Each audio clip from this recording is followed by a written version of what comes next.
Hello students, আমি Moumita ma'am. আশা করি তোমরা সকলে খুব ভালো আছো। Welcome back to our channel. Students, আজকে আমি তোমাদের second semester major political science থেকে 6 মার্কসের কিছু কোয়েশ্চেন নিয়ে আলোচনা করব তোমাদের সাজেশন হিসেবে। এর আগে তোমাদের আমি 3 মার্কসের কোয়েশ্চেনগুলো দিয়েছিলাম এবং আজকে আমি তোমাদের 6 মার্কসের কোয়েশ্চেনগুলো দেবো। আমি ইংলিশেই বলবো এবং বাংলাতে তোমাদের ট্রান্সলেট করে দেবো, ঠিক আছে? আর নেক্সট ক্লাসে আমি তোমাদের 10 মার্কসেরগুলো আলোচনা করব। তো আজকের ক্লাসটা অনলি 6 মার্কসের জন্য, ঠিক আছে? তো তোমরা ভিডিওটি স্কিপ না করে একদম স্টার্টিং থেকে দেখবে এবং তোমরা খাতার পেন নিয়ে বসবে নোট ডাউন করার জন্য, ঠিক আছে? তো ক্লাসটি শুরু করার আগে বলে রাখি যে আমাদের অনলাইন ক্লাস কিন্তু এখনো চলছে। তোমরা যারা আমাদের কাছে অনলাইনে পড়তে চাও তারা আমাদের হেল্পলাইন নাম্বারে যোগাযোগ করতে পারো। আমাদের হেল্পলাইন নাম্বার দুটি রয়েছে, একটা হচ্ছে 6295916282 আর একটা হচ্ছে 7076398606। তোমরা কিন্তু যে কোনো একটি নাম্বারে যোগাযোগ করে আমাদের সঙ্গে যুক্ত হয়ে যেতে পারো। এবং যারা আমাদের কাছে অ্যাডমিশন নেবে তাদেরকে পে করতে হবে 999 টাকা। এটা 6 মাসের কোর্সের জন্য। তোমরা যারা এখন অ্যাডমিশন নেবে তোমাদেরকেও কিন্তু সেম অ্যামাউন্টটাই পে করতে হবে এবং তোমরা লাস্ট 6 মান্থের সব নোটস কিন্তু পেয়ে যাবে ইনক্লুডিং সাজেশন, ঠিক আছে? তো ক্লাসটি শুরু করে চলো দেরি না করে। তোমাদেরকে বললাম শুরুতেই যে আজকে তোমাদের আমি সেকেন্ড পার্ট, এটা মেজর পলিটিক্যাল সায়েন্সের। তো আমি তোমাদের আজকে 6 মার্কসের কোয়েশ্চেনগুলো নিয়ে আলোচনা করব, ঠিক আছে?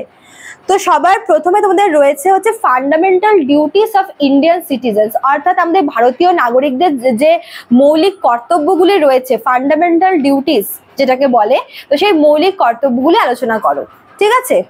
2 নম্বরে তোমাদের রয়েছে power and position of the governor of a state in India. মানে আমাদের দেশের যে রাজ্যের যিনি গভর্নর রয়েছেন সেই গভর্নরের ক্ষমতা এবং অবস্থান, পাওয়ার আর পজিশন বলতে চেয়েছে, ঠিক আছে? গভর্নর এখানে তোমাদেরকে গভর্নরের ব্যাপারে আর কি জানতে চেয়েছে, যে গভর্নরের ক্ষমতা, কার্যাবলী ইত্যাদি। এবং এর সঙ্গে তোমাদের বলেছে discuss the union state financial relation, মানে রাজ্য এবং কেন্দ্রের মধ্যে যে ফাইন্যান্সিয়াল রিলেশন রয়েছে, অর্থনৈতিক বা আর্থিক যে সম্পর্ক রয়েছে বিটুইন ইউনিয়ন অ্যান্ড স্টেট, সেই সম্পর্ক আলোচনা করতে বলেছে। তাহলে আমরা 2 নম্বরে দুটো একসাথে দেওয়া আছে, ঠিক আছে? একটা হচ্ছে গভর্নরের ক্ষমতা, ঠিক আছে, বা পাওয়ার যাকে বলবে, এবং এর সাথেই ইউনিয়ন আর স্টেটের মধ্যে যে আর কি ফাইন্যান্সিয়াল রিলেশন সেটা, ঠিক আছে? 3 নম্বরে তোমাদের বলেছে যে discuss the jurisdiction of a state high court in India, অর্থাৎ আমাদের যে হাইকোর্ট, ঠিক আছে, হাইকোর্টের গঠন, হাইকোর্টের কার্যাবলী, বিভিন্ন রাজ্যে যে হাইকোর্ট রয়েছে সেই হাইকোর্টের গঠন এবং কার্যাবলী তোমাদের জানতে চেয়েছে। 4 নম্বরে তোমাদের বলেছে role of caste in Indian political system, আমাদের যে ভারতের যে রাজনৈতিক ব্যবস্থায় কাস্ট সিস্টেম, এই কাস্ট সিস্টেমের রোলটা কি, ঠিক আছে? Caste system in our Indian political system, ঠিক আছে? 5 নম্বরে তোমাদের বলেছে the nature and limitation of the right to freedom as guaranteed by the constitution of India. Right to freedom বা আমাদের কনস্টিটিউশনে যে রাইট টু ফ্রিডম রয়েছে, বা যেটাকে আমরা বাংলায় বলি হচ্ছে স্বাধীনতার অধিকার, তো সেগুলি কি কি এবং এর লিমিটেশন কতটা, ঠিক আছে? এই অধিকারগুলি কি কি এবং এর লিমিটেশন কতটা, এটা তোমাদের জানতে চেয়েছে, ঠিক আছে? নেক্সট তোমাদের বলেছে constitutional safeguard for SC and ST. SC এবং এসটি অর্থাৎ তপশিল জাতি এবং উপজাতিদের জন্য যে কনস্টিটিউশনাল সেফগার্ড রয়েছে সেটা তোমাদের বলেছে এখানে, ঠিক আছে?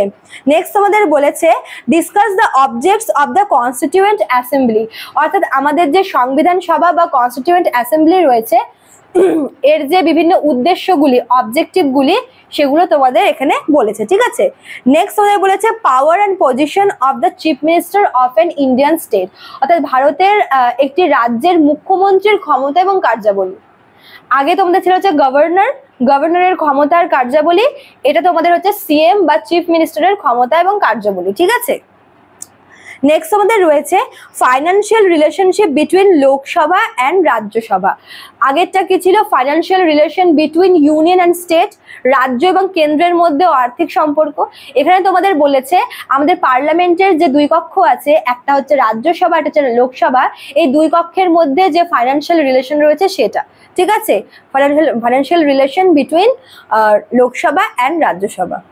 নেক্সট তোমাদের বলেছে composition of the constituent assembly. আগেটা তোমাদের ছিল হচ্ছে অবজেক্টিভ অফ কনস্টিটিউয়েন্ট অ্যাসেম্বলি, এটা তোমাদের হচ্ছে কম্পোজিশন অফ কনস্টিটিউয়েন্ট অ্যাসেম্বলি, ঠিক আছে? একটা হচ্ছে উদ্দেশ্য আর এটা হচ্ছে তোমার গঠন, ঠিক আছে।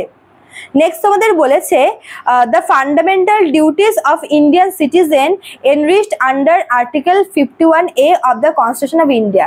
এটা তোমাদের হচ্ছে ফান্ডামেন্টাল ডিউটি, এটা না রিপিট হয়ে গেছে, ঠিক আছে। এটা হচ্ছে একটা কোয়েশ্চেন রিপিট হয়ে গেছে যে ফান্ডামেন্টাল ডিউটিস গুলো কি কি, যেগুলো হচ্ছে আর্টিকেল 51 এতে আসে। তোদের এভাবেও আসতে পারে যে আর্টিকেল 51 এই আর্টিকেলটি আলোচনা করো, এটা কিন্তু তোমাদের ফান্ডামেন্টাল ডিউটিরই আর কি রয়েছে, ঠিক আছে। অর্থাৎ তোমাদের এভাবে ঘুরিয়ে দিতে পারে, হয় তোমাদের বলতে পারে যে ফান্ডামেন্টাল ডিউটিস গুলো আলোচনা করো, অথবা বলতে পারে যে আর্টিকেল 51 এটি হচ্ছে আর কি ডিসকাস করো, ঠিক আছে। দুটোর কিন্তু অ্যান্সার সেম। নেক্সট তোমাদের রয়েছে যে nature and limitation of the right to equality as guaranteed by the constitution of India। একটা ছিল তোমাদের হচ্ছে রাইট টু ফ্রিডম, যেটাকে আমরা বলি হচ্ছে স্বাধীনতার অধিকার। এখানে তোদের বলেছে হচ্ছে রাইট টু ইকুয়ালিটি, যেটাকে তোমার বাংলায় বলে হচ্ছে সাম্যের অধিকার, ঠিক আছে। সাম্যের অধিকার বা রাইট টু ইকুয়ালিটির মধ্যে কি কি রয়েছে? রাইট টু ইকুয়ালিটি মেনলি হচ্ছে আর্টিকেল 14 থেকে আর্টিকেল 18 এর মধ্যে আসে, যেখানে আমরা হচ্ছে ইকুয়ালিটি বিফোর ল, দেন হচ্ছে আমরা টাইটেল অ্যাবলিশ, আনটাচেবিলিটি অ্যাবলিশড, তারপর হচ্ছে সরকারি চাকরির ক্ষেত্রে মানে এই যে কাস্ট ডিসক্রিমিনেশন, এটা এই জিনিসগুলো হচ্ছে আমরা পড়েছিলাম, ঠিক আছে, সাম্যের অধিকারের মধ্যে। তো তোমাদের এটাই বলেছে যে আর তোমাদের এভাবে আসতে পারে যে আর্টিকেল 14 to 18 কি কি বলা হয়েছে, ঠিক আছে। আবার এভাবে বলতে পারে যে রাইট টু ইকুয়ালিটির ব্যাপারে বলো। আবার এভাবেও দিতে পারে যে যে সমস্ত ফান্ডামেন্টাল রাইটস গুলি আছে তার মধ্যে সব থেকে প্রথমে কোনটা আসে। আবার ফার্স্টে কিন্তু এই রাইট টু ইকুয়ালিটি বা সাম্যের অধিকারই আসে, ঠিক আছে। দেখো নেক্সট তোমাদের বলেছে যেটা লাস্ট, সেটা হচ্ছে আর্টিকেল 368। আর্টিকেল 368 যেটাতে কি রয়েছে, কনস্টিটিউশনাল অ্যামেন্ডমেন্ট, সংবিধান সংশোধন। তো তোমাদের এটাও কিন্তু তোমাদের 6 মার্কসের কোয়েশ্চেনের জন্য ইম্পর্টেন্ট। এটা তোমাদের 3 মার্কসেও আমি দিয়েছিলাম, আবার 6 মার্কসেও দিয়েছি। তো এটা তোমাদের এভাবেও আসতে পারে যে আর্টিকেল 368 কি বলা হয়েছে ডিসকাস করো, অথবা এভাবে বলতে পারে যে কনস্টিটিউশনাল অ্যামেন্ডমেন্টের ব্যাপারে যা যেন লেখো, ঠিক আছে। তো এগুলি ছিল তোমাদের হচ্ছে 6 মার্কসের কোয়েশ্চেন। আশা করি তোমাদের হেল্পফুল হবে, এফেক্টিভ হবে। ভালো লাগলে তোমরা অবশ্যই লাইক কমেন্ট করবে, শেয়ার করবে। দেখা হচ্ছে নেক্সট পার্টে, নেক্সট ক্লাসে 10 মার্কসের কোয়েশ্চেনগুলি নিয়ে। Thank you.